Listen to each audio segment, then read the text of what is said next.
Let's talk about the Glock Gen 6. The first pictures have been released clearly of this particular gun, and just some details. The grip, it looks like they changed the texturing on the grip. It looks a little bit aggressive, but I haven't felt it yet, so I won't be able to say. But it looks a little bit more aggressive than what we're seeing on the market. Coming up to the beaver tail. The beaver tail looks to be a pretty pronounced beaver tail, and it looks like it's just going to be standard on all the models. So I think, yeah, that's probably a good thing because that's going to eliminate the Glock bite, I guess. But nothing really groundbreaking there. I wonder if they're still going to have the different back straps. I'm assuming they will. So if somebody wants to have a larger grip, I'm assuming that's because that's where this detail right here, I think they're still going to have different back straps. I'm pretty sure. The trigger, honestly looks like a Springfield Echelon trigger. And one of my friends made a point and said probably the Glock Performance trigger was maybe a test for this new trigger system, and now that they're just going to take that Glock Performance trigger and then throw the new trigger design on it and run with that. So he's probably right, and that's probably what they did. But this design right here, this angular design, reminds me a lot of a Springfield Echelon. So it shows that they're taking cues from other competition in the industry, and they're being a little bit more reactive, I think. Maybe playing catch up a little bit. This undercut looks good, but a little bit funky just because there's less material right there. It's good that they're doing an undercut, but I think what they should have done is they should have went the Echelon route and a little bit of an undercut, not make the material so thin, and then maybe also do a trigger cut as well underneath here. The indexing pad right here, it now has an indexing ledge, gas pedal, whatever you want to call it. There's different terminology for it. A little better reference point for your support hand thumb.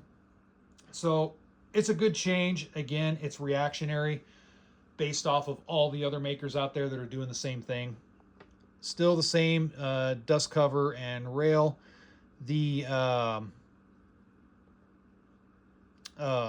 sights look to be still just standard Glock crappy plastic sights. This right here, the optics plate, it looks a little bit different than what we've seen on the MOS in the current generation. So either it's a new style of MOS, or possibly maybe they went to a mounting system much like the RXM and the Echelon and whatnot, because those I think are creating a standard in the mounting systems. It's just a flush direct mount with different pins, indexing pins and whatnot, versus having a plate. I think more companies are going to go to that. So I would expect Glock would follow suit, but you never know. It's just speculation at this point. You can see the changes in the extractor area right there, but I mean, it's definitely a Glock for sure. More changes on this than I've seen in previous generations, so good on them for actually making some more changes. But at the same time, I don't see anything innovative or revolutionary. What I'm seeing is Glock being more reactive.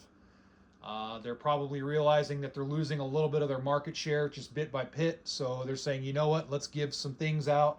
Let's put a beaver tail on it, a more aggressive grip texture, change a couple things here and there, change the trigger out, maybe the optics mounting system, and then run with it. I still don't understand why they can't throw better sights on this thing. Glock factory sights are trash, in my opinion.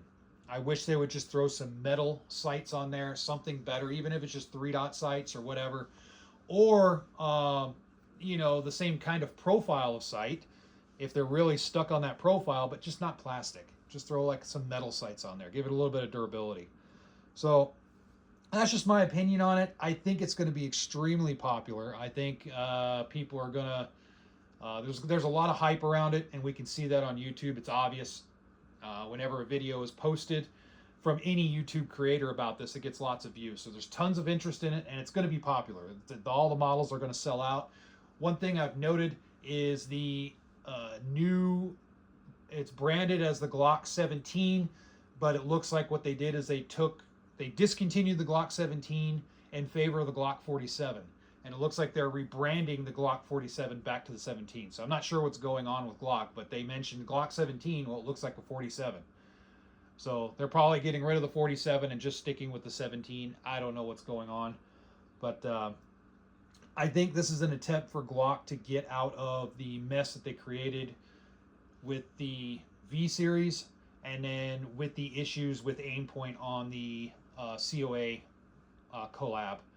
That I think just that was really disappointing to a lot of people. And I've been doing a little bit of research. It seems like that was Aimpoint not able to keep up with the demand of the COA. I'm not exactly sure. I just a little bit of research. It seems to be what it was pointing to.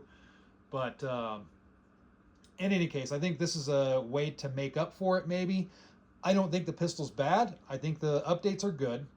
But again, is it something that I want to run out and buy? Not really. If I see one at a pawn shop, I'll get it. If I can get one later on used or blue label or something like that, then sure. Sure, maybe I'll grab one and mess around with it. But as far as I gotta run it out, I gotta run out and grab it as soon as it's released. Nah, no. I already have the capability in several of my pistols, so there's no reason to get this to have the same capability. Really, there's no benefit to me. So, what do you guys think?